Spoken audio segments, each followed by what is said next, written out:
And welcome. Thank you for joining us today to hear from experts in connecting international talent with local opportunities. My name is Sarah Gon, and I'm the Senior Manager of Diversity Initiatives here at the Mining Industry HR Council.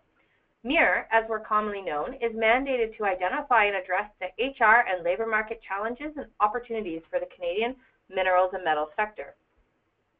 We collaborate with mining and exploration companies, organized labor, contractors, educational institutions, settlement service providers, industry associations, and Indigenous groups.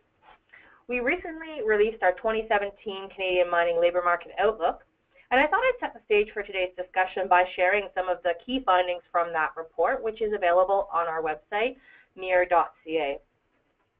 So the first finding that I really found interesting was that our hiring requirements forecast that the hiring effort that we're going to need to ensure the projected employment will be gained over time is quite significant. So our 10-year cumulative hiring requirements are estimated to be at 87,830 workers under a baseline scenario. And should the industry change and we actually expand, we're going to need up to 130,000 workers over the next 10 years. So that's a significant talent that we're going to need to make sure our industry has access to. So clearly our industry is facing this challenge, ensuring that we have a sustainable supply of labor that's able to withstand mining's economic volatility. Several factors are undermining the industry's capacity to find skilled workers. One of those is that Canada's aging population continues to have a significant impact on the mining workforce. So older workers have surged from 11% in 2007 to 16% in 2016, while at the same time, younger workers have dropped from 13% to 5%. So that's a real issue that we're going to have to face. Another factor exacerbating this challenge is that diverse groups, such as women and immigrants, continue to be underrepresented in the mining labor force. Notably, the share of immigrants in the mining industry is at about 14%, which is relatively less than that for all industries, which sits at about 21%. This suggests that immigrants tend to gravitate towards other industries at a greater rate than the mining industry. So we're joined today by a panel of professionals from across Canada who can support immigrants in their settlement employment journey. And these people are going to be able to shed some light on the ways we can improve mining's ability to attract and retain international talent. On the line today, we have Scott Fisher, who's currently the Project Manager of Professions North, Ontario's only bilingual bridge training program. He's a certified career development professional, has extensive experience assisting internationally educated professionals with integrating into the Canadian job market. He's a board member of the Career Development Association of Alberta and the newly incorporated Canadian Council for Career Development. In a previous professional role, Scott worked as a geologist in Alberta's oil sector and was a member of the Canadian Society for Petroleum Geologists. In terms of academic pursuits, Mr. Fisher is involved with the Social Science and Humanities Research Council, Project Pathways to Prosperity. He co-chairs the Standing Committee on Northern, Rural, and Remote Communities. Academically, Mr. Fisher has recently completed a Master's in Industrial and Organizational Psychology from Colorado State University. Congratulations on that, Scott. Then moving across the country, on the line we also have Doug Piquette, who's the Executive Director of the Edmonton Region Immigrant Employment Council. Doug has been with ERIEC for 8 years, and in that time has worked to establish, manage, and advance the strategic priorities and direction of this Edmonton-based organization, specifically in the area of integration through mentorship and networking programs. Doug brings a breadth of diverse experience to ERIEC, previously working in project design and management in the community economic development field. Doug also spent several years managing the community economic development projects in South America. Doug is a founding and current board member of the Edmonton Business Diversity Network and the current vice chair of the Workforce Development Committee with the Edmonton Chamber of Commerce. Doug holds a bachelor's degree in psychology from the University of Victoria and a certificate in economic development from the University of Waterloo. And then moving to the far side of the country from where I am in Ottawa, Venus Rollo is currently the Manager for Employment Solutions, overseeing multiple employment programs at ISSSBC. Venus is a certified HR practitioner, instructional designer, and organizational development expert in Canada, the Middle East, Asia, and Europe. Prior to working with the nonprofit sector, Venus brings years of corporate experience working in airports, airlines, and the service industry. She managed teams of organizational development and training specialists at Emirates Airlines and the Emirates group of companies in Dubai. She joined the Vancouver Airport Authority 4 years ago and moved into the nonprofit sector during the onset of the refugee arrival in 2015. As an immigrant herself, Venus understands the ordeals that newcomers go through and has focused some of her work creating customized employment in the technology and manufacturing sector. She's an active contributor to the local immigration partnership, intercultural planning table, and Migrants Connect working groups to advocate for seamless newcomer integration. She's an International Air Transport Association certified trainer and has acquired management certifications from UBC's Sauder School of Business and the Institute of Leadership and Management in the UK. So we have quite an accomplished panel here on the phone here today. So I'm going to ask everybody to hold their questions for the end. We will have about 15 minutes where you'll be able to ask questions of our panel and get engaged. So we'll just hold those to the end. So today's webcast, we're going to have each of our panelists share some background on their organizations to give you a flavor of the programs that are available across the country. Then we're going to have a discussion on the best ways for HR practitioners and recruiters to access the top talent our communities have to offer. Lastly, we'll open it up to all of you. Let's begin by traveling from west to east. Venus, I'll turn it over to you to tell us about ISS of BC. Thank you, Sarah. Hello, everyone. My name is Venus, and as Sarah mentioned, I'm the Manager for Employer Solutions here at ISS of BC. Let me just take you through our organization. So ISS of BC stands for the Immigrant Services Society, and it was incorporated into Immigrant in the late 1972. We in fact started operating in 1960, and we pioneered the concept of settlement services, providing practical assistance to newcomers to help newcomers settle in Canada. As you see on your screen, our mission statement is helping immigrants build a future in Canada, and we are considered the largest immigrant serving agency. We provide services not just in the field of employment, but also settlement and as well as language training. We gained a national and international reputation in the field of migrant issues and services for immigrants and refugees. As you see on the left image, you will see our various offices and the service locations across Metro Vancouver, Squamish, and just this year, we started operating in the northernmost of BC. We have refugee settlement locations in 7 offices throughout BC. We have a pool of 2,000 active volunteers. And as for our previous financial statement, we operate on a $25 million annual budget. And we have over 400 staff with the organization. One of the milestones that we have achieved this 2017 is the opening of our Welcome Center. And we take the pride that this is our core location offering services, and back in 2016 we were able to serve over 12,000 clients only on the settlement services alone. Out of that, there were over close to 1,000 government-assisted refugees, the majority of which were from the Syrian arrival.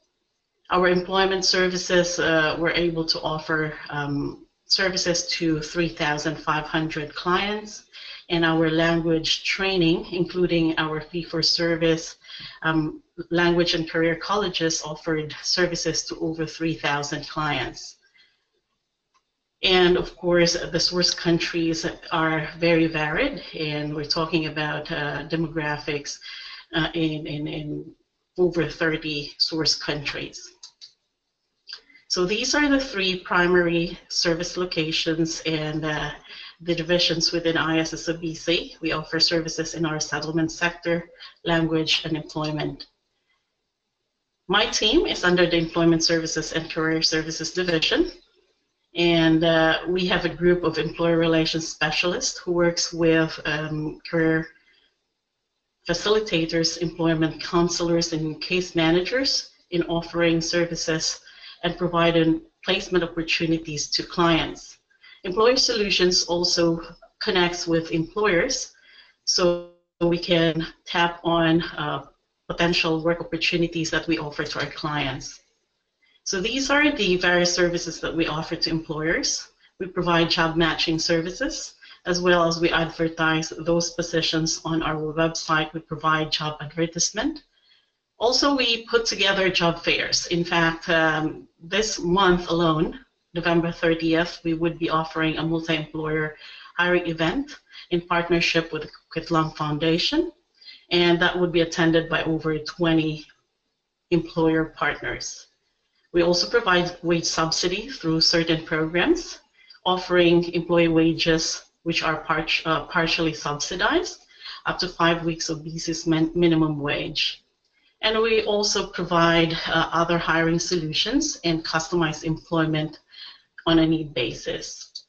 For our clients, we provide all these supports, including credentialing, upgrade training, one-on-one career coaching, skill gap analysis, and the focus is really to provide them and set them up for success and enhance their employability in their field of expertise. We had launched this 2017, our Career Paths for Skilled Immigrants program, and we were fortunate to get the funding for specific streams, especially in the engineering, technology, and construction sector. This is a rather busy slide, but it offers you a snapshot of all the employment programs within ISSBC under Employer Solutions. So you would find that it's multifaceted, and as well as we are able to offer our services to reach out to just any demographics of clients. And alongside with that, as I've mentioned, is Career Paths. And also we offer support to settlement clients, and skills and supports for job success is focused on assisting clients with multi-barriers. Our Start to Sew program is focused on the apparel manufacturing industry. This is one of the customized training solutions that we were able to put together for the manufacturing sector. And the recipient for this program is an organization, one of the top 4 leading apparel manufacturers here in BC. We had also partnered with a consortium of employers through our Tech Start program and a group of learning institutions such as the Red Academy Code Core and also our Lighthouse Lab. And what it provides to refugees and immigrants is a coding boot camp where they're able to access the services and be trained in web development and web design for free. And we also offer, prior to arrival in BC, services, both coaching and employment. And this is specific to the China, Hong Kong, Macau, and Taiwan areas. And this is through our Intact Pre-Arrival services. There are other programs that we had started putting together as well through our RCC funding, and just this year we are going to start offering our MAPLE, or the Mentorship in Action program, specific to the Syrian refugees, and we also have the Job Quest program that we're going to launch, and hopefully with this we're able to provide more opportunities to clients across BC. And these are our social media addresses and links. So our website is issbc.org, and then Twitter handle is ISSBC, and of course we've got a Facebook page. If you'd like to get in touch directly with Employer Solutions, you can email us at employersolutions@issbc.org. So that's it for me. Over to you, Sarah. Thanks, Venus. I was lucky enough this summer to come out and visit your new Welcome Center, and it's an absolutely beautiful facility. So I encourage employers to get out and connect with you there and come in person, because it's really something to be seen. It's a really nice place for immigrants to access all sorts of services.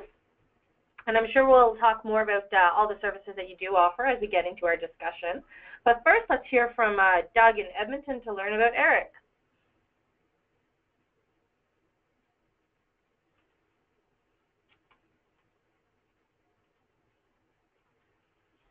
Doug, are you there?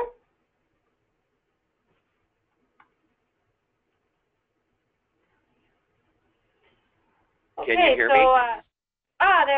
We can hear you now. Yeah, we can hear you now, Doug. Just need you to pull up your slides. Yeah, can you see my slides?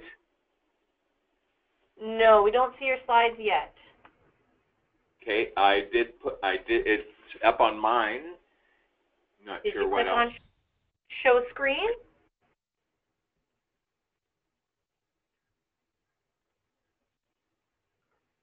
There we go. We see them now. Go ahead.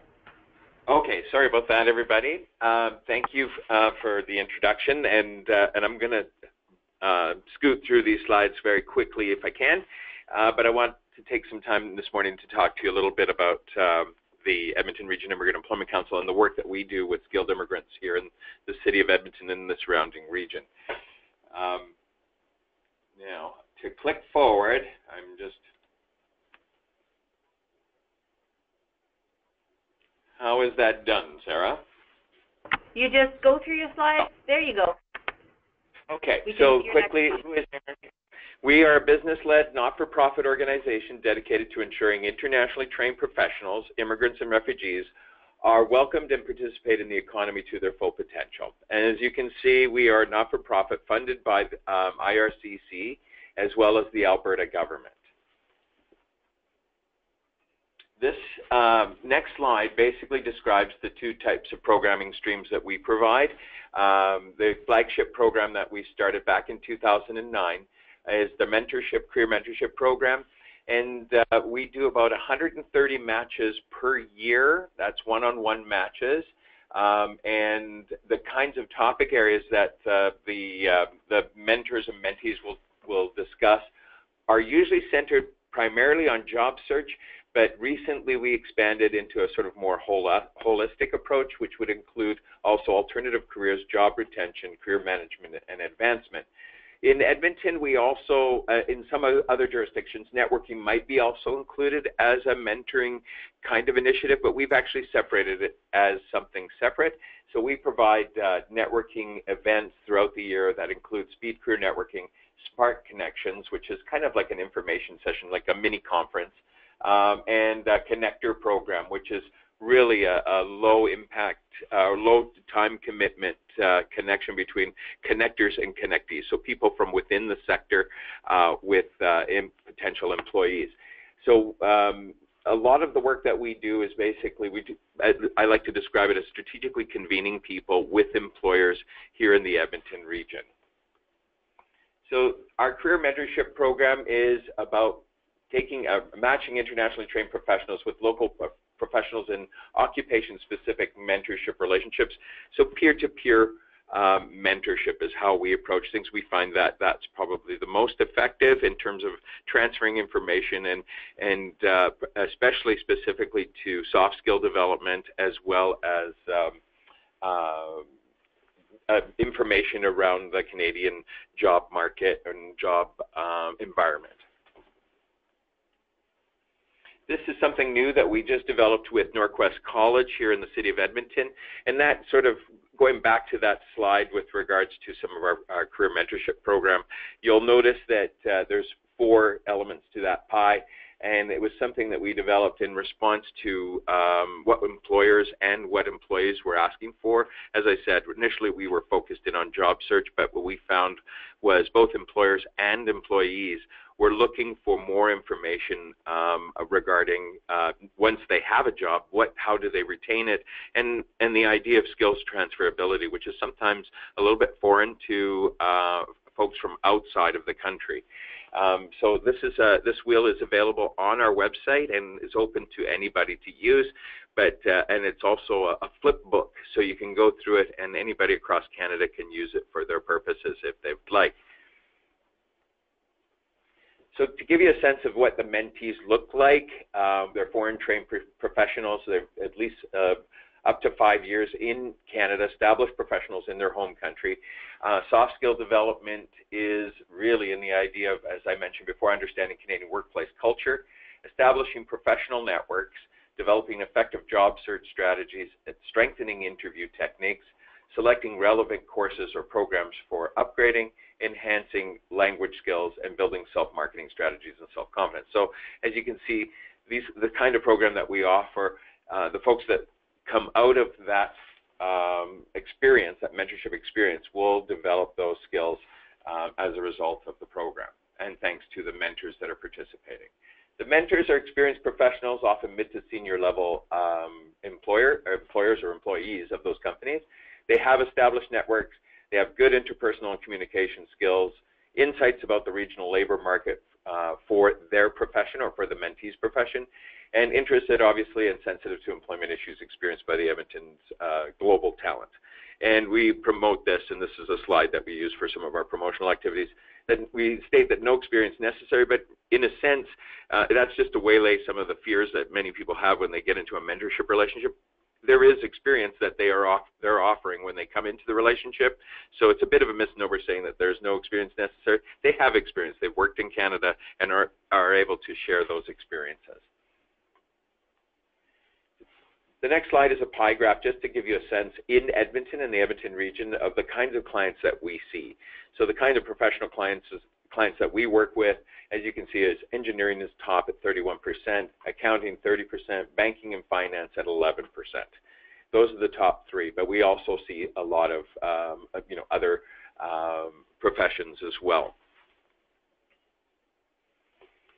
Some of the key milestones for our program: 68% found professional jobs in their field. This was as a result of an evaluation that we've done with the Maitrey Foundation a few years ago.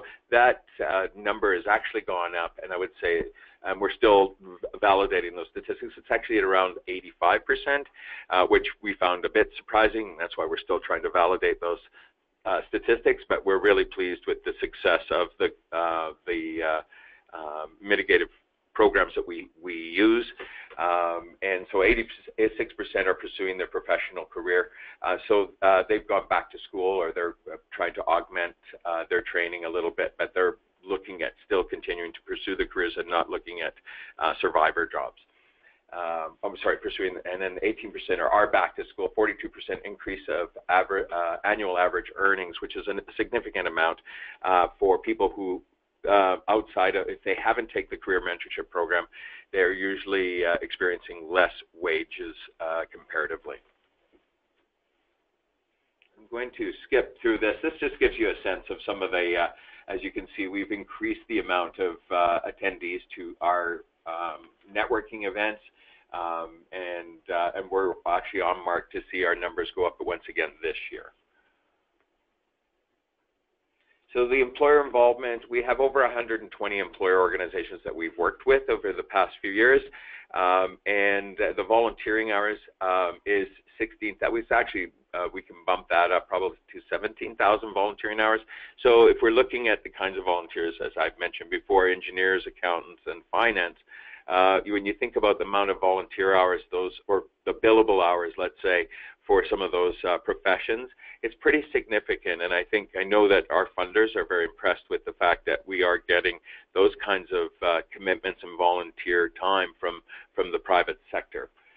And we also have a database of over 600 mentors.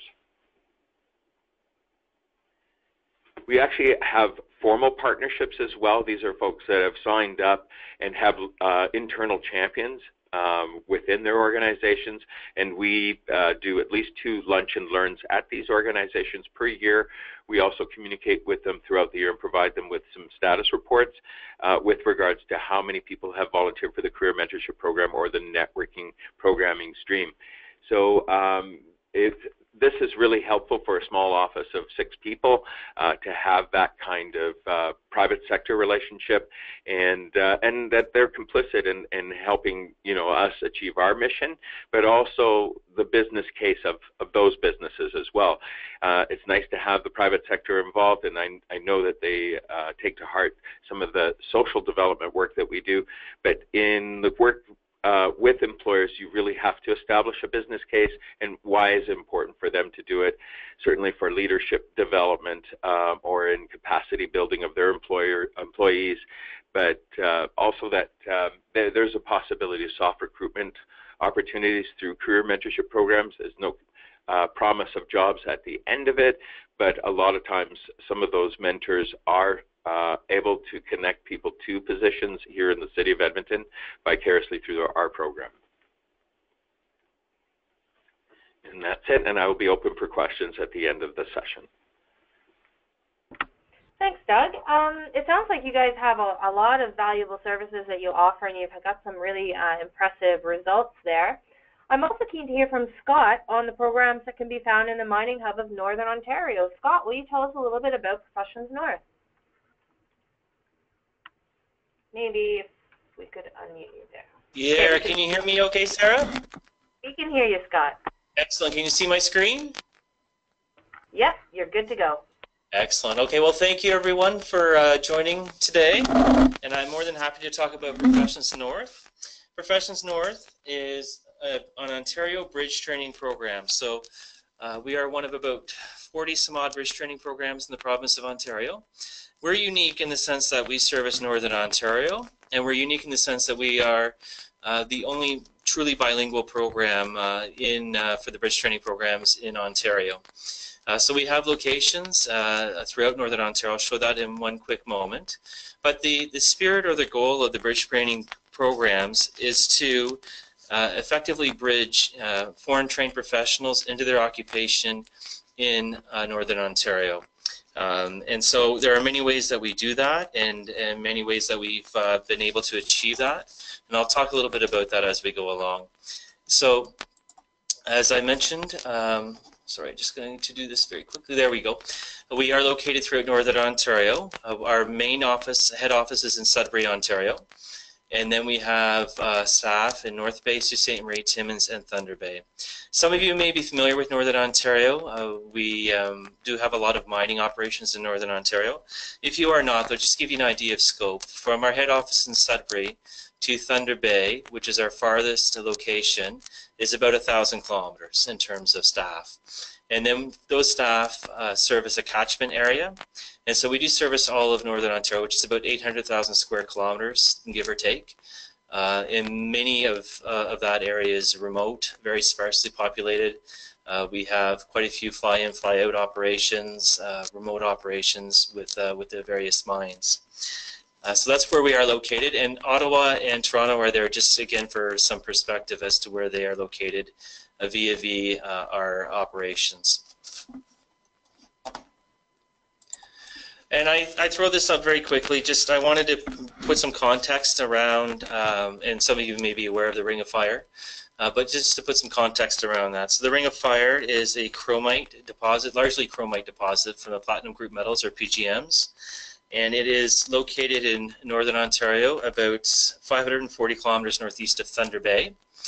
And it's about $60 billion worth in the ground. So it's something that is for future development. Road access is an issue right now. One of the things that we do here at Professions North is we are very active in terms of being on the various task force with the various chambers of commerce, and being in tune and in touch with the various operations and developments within the Ring of Fire. When that is operational, it's expected to be, it's about $60 billion that's in the ground, and nearly $2 billion in government revenues, and create up to 5,500 jobs annually.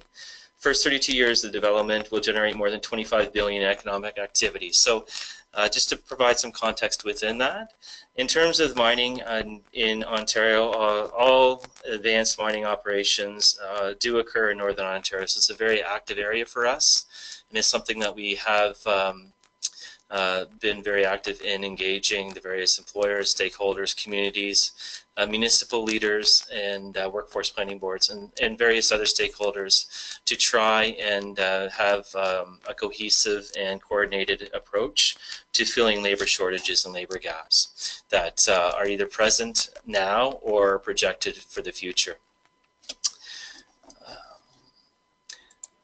So just again, our organizational chart and just context of how we are organized and where we are. So as I mentioned, our head office is in Sudbury. We have 6 staff, including myself. And then we are part of the Faculty of Management at Laurentian University. So we are within the university structure. and we do are able to leverage a lot of the resources for our operations and what we do. So for example, one thing that we've done with employers, and we are more than happy to do that with any employer, is that we use video conferencing, virtual streaming quite effectively. It's something based upon the area that we need to cover, and staff, as I said, one staff member being 1,000 kilometers away can't really come to our staff meetings on a regular basis. So we use the video live streaming. We've also used it with employers, and we've used it very effectively in terms of having virtual interviews conducted through our platform for the employers to be able to screen candidates from Southern Ontario. As many know, the primary landings are for Ontario are in Southern Ontario, and the talent pool for many occupations in terms of critical masses in Southern Ontario.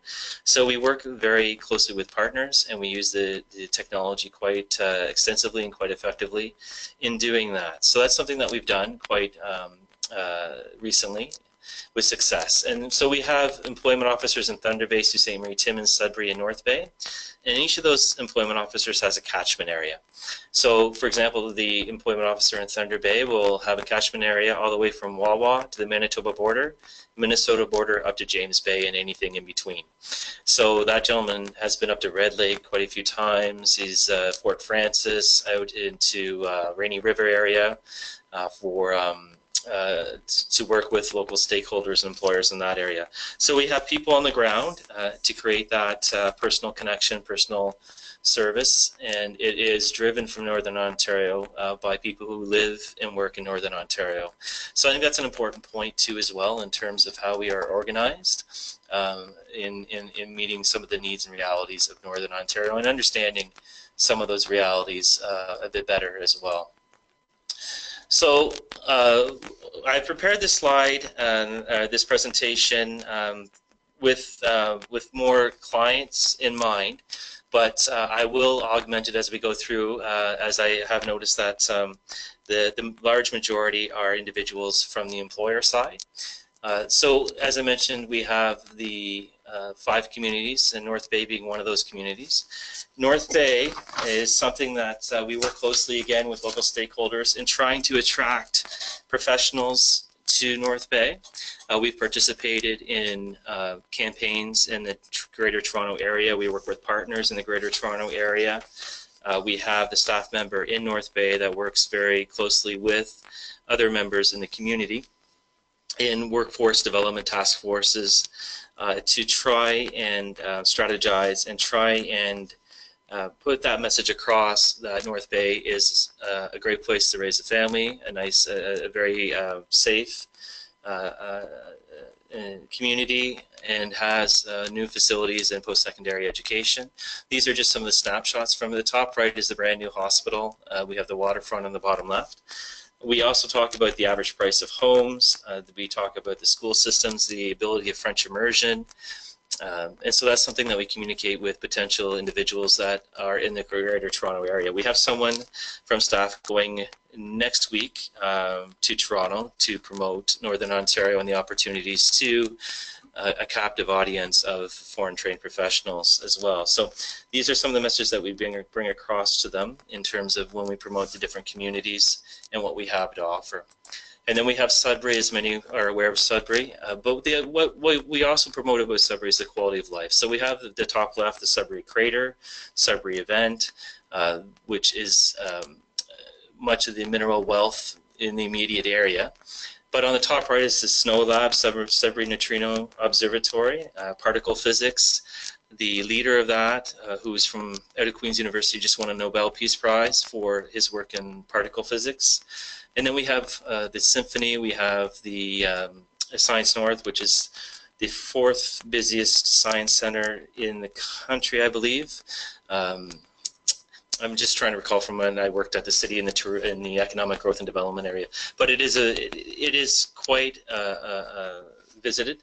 We also have a very strong post-secondary environment. So that's something that we promote to individuals as well when we talk to professionals in the Toronto area, or the Southern Ontario area, is that there is a high quality of life, access to post-secondary education, first medical school in over 30 years, established in Sudbury and Thunder Bay, a brand new school of architecture, and so on, in terms of promoting the quality of life in order to try and have some of those highly skilled individuals move up into Northern Ontario to fulfill those vacancies that some of, or many of the corporations are having difficulty filling because of the lack of a critical mass of professionals in those areas.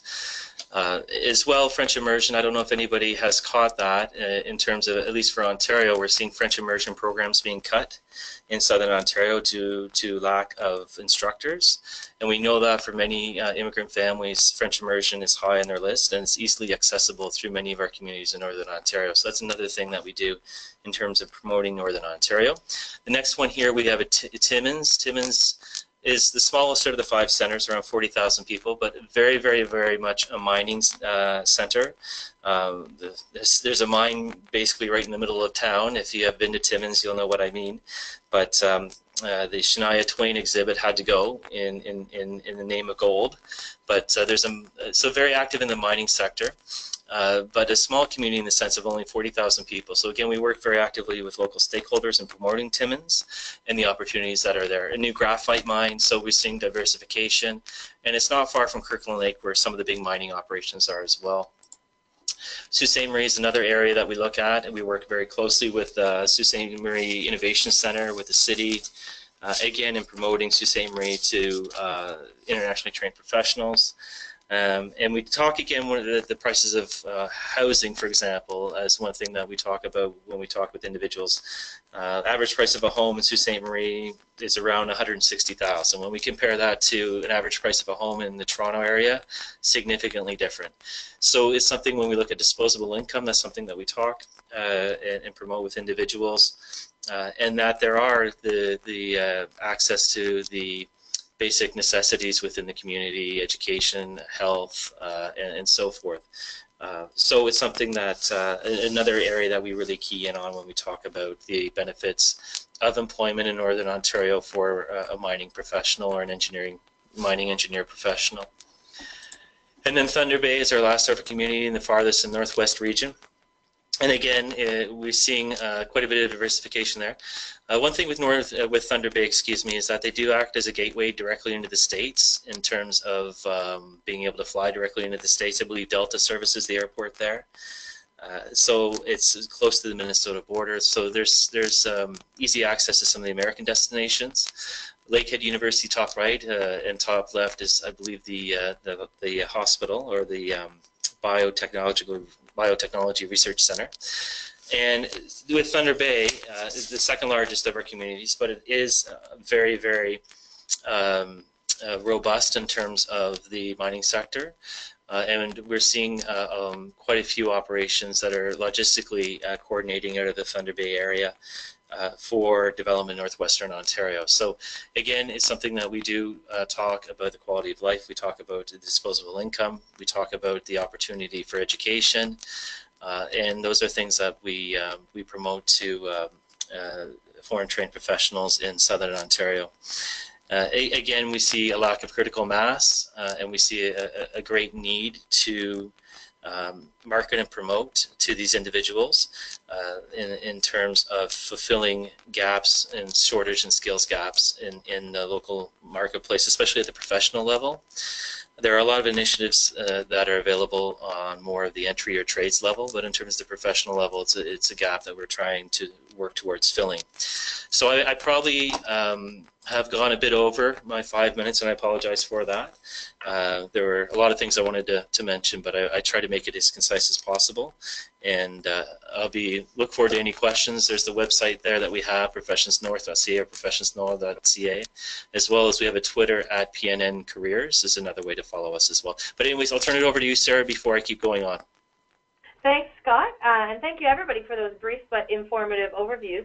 Let's jump into a more informal discussion now on best practices for leveraging international talent. We know that research tells us that immigrants experience barriers to full employment at different points in the HR cycle. I'd like to get from you some quick tips on how to recognize and overcome some of these challenges at key stages.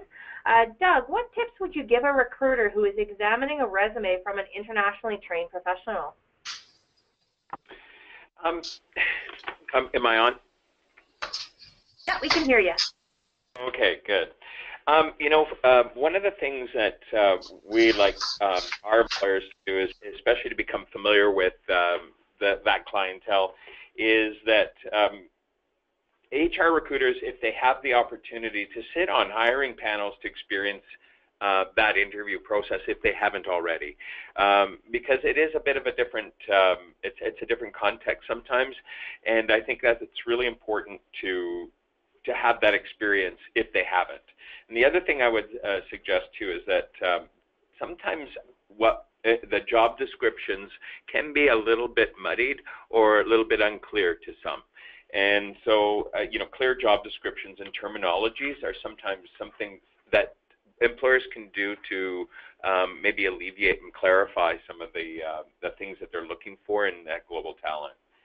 So those are the two things that came out in my mind for that kind of a thing that I think that's very doable for employers to do. Thanks, Doug. Venus, in your experience, what is important to keep in mind when interviewing a candidate from another culture when we get to that interviewing phase? Right. As an interviewer, I'm always mindful of the atmosphere created inside the interview room. Yes, as an HR practitioner, it's very key for me to make the interviewee relaxed and comfortable, because I believe that providing that welcoming environment brings out the best in people and create an open exchange of experiences. And it allows us to really dwell deeper into their experiences and to find it comfortable talking to you. Being an immigrant myself, I know the feeling of being uncomfortable because of communication barriers such as accents, tonality, body language, and other culturally driven gestures. In most cases, interviewing across cultures has an impact on how the candidate performs. And what may be regarded as normal in the West may be uncommon in the East. For example, we know that avoiding direct eye contact could actually mean respect in certain cultures. There was a regional analysis research around interviews, and results have shown that there are different behaviors that is exhibited in an interview process. And who would expect that in Europe, for example, you would find that it's quite normal for candidates to challenge ideas, which is totally unknown in the East. Awareness to an immigrant cultural orientation and embracing uniqueness probably is key during the interviewing process. And within ISSBC, we have done some research around this, and we actually have created some sector guides that can be accessed by HR professionals, so that they can take a look as to the cultural orientation based on the cultural demographics, and these are available on our website. Well, those sounds great. We'll have to make sure we go and check some of those out and get them up in the network. Scott, with those tips, I'm sure that talent is making it through to the job stage. What recommendations would you give managers during the onboarding process to ensure a successful transition? Well, there are many different things, but one thing that I would like to mention is that when we think of Northern Ontario, or look at Northern Ontario, I think it's very important that when we look at the onboarding, that there's some method or some way to ease the integration into the community for that individual. We're looking at possibly shocked with climate in terms of weather, especially winter, if you're looking at Timmins or other areas around there. Could be remote locations. I know some operations do rotational basis where they may be based out of a major center, but they may go off into the site for 2 weeks or 3 weeks or whatever it might be and come back. In terms of that, so I think and quite often many of them come as a family unit, so the person might not first arrive with the family, it might be just themselves, they might be testing the water, so to speak, and the family might be back in Mississauga, or they might be back in Scarborough, or they might be back in Hamilton or London. And then if things go okay, then the family unit comes up. But I think it's important to try and look at ways, or try to gauge to see if that individual is having, if that person is integrating fairly easily into the community, and I think that will go a long way in terms of retention. What we've experienced is many individuals that have been able to do that love it up here in Northern Ontario. Many of our successes will come back and say we don't want to go anywhere else now, because the communities are smaller, sense of security is much higher. The children tend to really embrace it and become very involved. We see access to healthcare reasonably well, especially with the new medical school and the ripple effects of that. And we see access to French immersion fairly readily available for any. So there are some challenges as well, but by far, most individuals have said that they've really enjoyed and don't want to go anywhere else. They enjoy that smaller community. But that's what I would say. I think to keep an eye open for that and see if they're integrating easily into the community, and if not, what could be done to help in terms of that retention piece. Because if the family unit is not integrated, then there might be challenges around that. Well, those are some great ideas, and I think you talked about all the successes that you have experienced. I'm sure that all these programs are based across the country, and you've all been in operation for quite a significant period of time. Can you maybe think of an example of a success story that sticks out for you, Doug, in terms of getting a client through to successful employment? Yeah, one that comes to mind immediately is at having worked in Peru, we've actually had a lot of people from South America come to Edmonton over the last 9 years or so. The gentleman that was one of our first cohorts in our career mentorship program, a gentleman by the name of Cesar, and the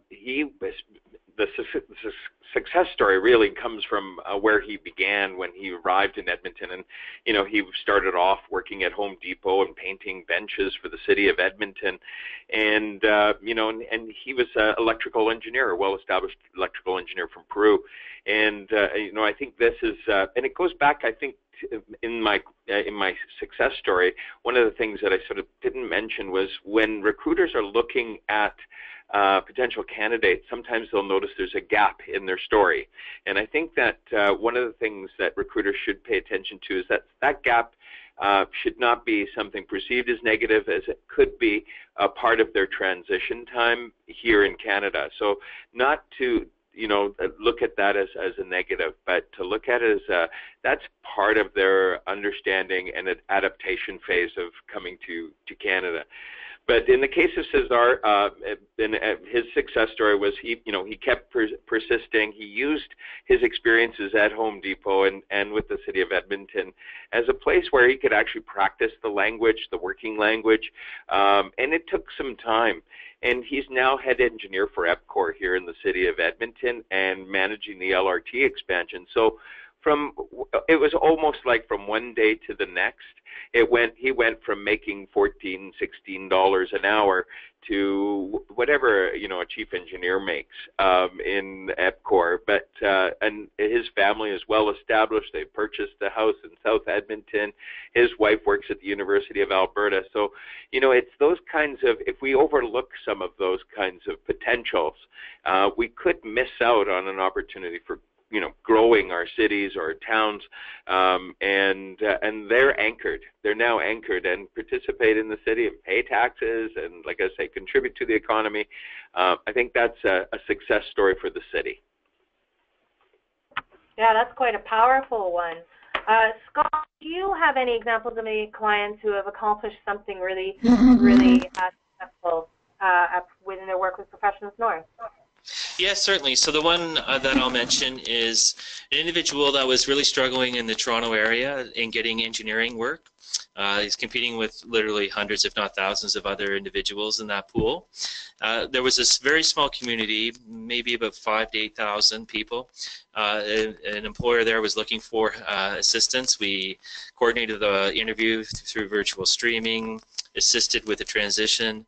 The individual came up by himself. His family stayed in Toronto, and then he was able to register as an engineer in training and was able to build up his experience necessary and able to get his PN, professional engineering designation. His family moved up. Kids love it. He pondered possibly, maybe going to a larger company or something like that. The family said no. The family said we love it here. The kids love it here, and it offered the opportunity to do that bridge to get that Canadian experience. And now that employer has an excellent employee, loyal employee, and a very productive employee, and probably for a very long time now. So that's one concrete example I can think of. There are many others, and we do see that once people do come up, that it's just give me the opportunity, and then if I'll give it some time, and if I feel that I am productive, and a lot of it's being able to work in their professional capacity. So if that opportunity is there, then we've seen a lot of individuals that really warm up and really love it up here, and then retention is quite high. And how much did you charge that employer for going out and sourcing that talent out of Toronto, that international talent, and helping them get settled in their new position, Scott? Oh, there was no fee at all. Our services are free of charge in terms of what we did with the employer. We are funded by the province of Ontario. We are looking at possible alternatives, but it's something that as a project manager we've stayed strong with in terms of not charging fees for those type of services. And so really we look at it as it's a win for the client, it's a win for the employer, it's a win for the community. We do work a lot with municipalities, economic development, regional development and growth, and so it's something that we feel that everybody wins in the end, and it's something that we do as a core service, and so something that there's no fee for at all. Well, that's exciting. I think employers should take note of that. Venus, do you have any clients that have been successful after, or I'm sure you have many clients that have been successful after engaging with ISSBC, but is there one that sticks out in your mind? That's right, Sarah. We do have tons of successful clients who have availed our services. In fact, if you go to our website, we've got a few success stories, but probably this one is really unique for me because I kind of was engaged in the whole employment and placement process myself. I started my career in ISSBC as an employer relations specialist and job developer myself, and I had assisted quite a few clients through various programs. And what really stands out in my mind at the moment when you were asking me, I was kind of deliberating which success story to use, but there's this one specific client who I've encountered during the Skills Now program, who had a very successful career back in Dubai, and having to come from Dubai myself, I know the feeling of you having that credibility, that kind of authority and position back in your previous country of origin, and then all of a sudden you're confronted here in Canada with a lot of the challenges that we hear in stories, but then looking at it and then helping her go through those challenges was just a manifestation that it is happening. So with her, it's not just a matter of her integrating into the workforce, because she did have some jobs prior to her seeing me for assistance, but it was also her experience having to be not treated fairly by an employer for various reasons, and us understanding as career development practitioner that each and every client has their own paces that they go through. They could have the most successful job here already in Canada, but then there could be a contributing factor where they go back again, and the steps that they were able to do kind of deter them from progressing further. So looking into this client, I sense that there are certain traumatic experiences that I had to deal with, and the beauty of within ISSBC is probably we have just every services for anyone's needs. And with me collaborating with the other department within ISSBC, we were really able to pinpoint what are some of the pain areas that she was going through, and then did thorough counseling with her, the case manager, really proactively sat down a couple of sessions with her, understanding what are some of the issues, and we were able to identify that. And once she was comfortable, you know, having to deal with her previous experiences, she was able to finally get back on her feet. We were able to leverage and really work with her, you know, reinstating that self-esteem that kind of diminished because of that previous experience. And there was also the challenge of her, you know, going for interviews. And I know for a fact that based on her experience and her resume qualification, that she is a very competent person, but because of the self-esteem issues, she was not able to present herself well during interviews. So there was that level of intervention that we would kind of support her, making sure that she gets all the mock-up interviews, even going through kind of, you know, this is the scenario, and me having an HR background, I was able to really assist her through that process. And before we knew it, she was like having 4 interview opportunities within a week, which was really surprising for us. And right now she's working as a customer experience manager. And to think of the challenges that she has gone through the time that she was in the program was just simply amazing for me. So yeah, and you know, talking about engineers also getting back to on their field of expertise, we do have quite a few of those stories. You can access our website focusing on alternative careers, because these is kind of also the support mechanism that we provide, because we acknowledge that there are challenges with global talents really immersing themselves into the industries based on their previous experience. So we're able to create those pathways. And just recently, in the month of October, we were able to come up with another alternative careers conference and focusing on clean technology for the technology professionals and engineering professionals who may be able to kind of reevaluate their positioning in the job market and think through what are their transferable skills, because we know that with the global talents, they bring a lot of those experiences and expertise that they can always reinvent themselves. Well, thank you. That sounds like, you know, she's had quite the journey to get here to Canada, and has turned it around into be quite a success. I do have to apologize to everybody because I'm looking at the time, and we've got about 2 or 3 minutes left. So if anyone has any questions, I'm going to ask you to go online into the network and add them to our discussion or our blog, and we'll get you some answers from our speakers today, or you can go ahead and contact them directly. Each presenter during the presentation did give some contact details there, so you should be able to reach out to them either through the network or directly. So thank you to the entire panel for sharing with us all of this information. Venus, Doug, Scott, you've got great programs and lots of great ideas you were able to share, so thank you so much. Our time really looks like it has run out. So I do invite everybody to stay connected through the network. You can go online, read the blog. This webcast itself will be available there, so you can watch it again if there's something else you want to look into in more detail. And you can always connect with us directly here at MIR if there's something else that you want to learn more about. So goodbye, everybody. Enjoy the rest of your Tuesday. I'm going to invite you all to come back at this time next month for a webcast with Barrick Gold and the White Ribbon Campaign, who are going to speak to us about their gender-based violence elimination efforts that they have going on in their organization. So again, thank you to our speakers, and thank you to everybody who attended today.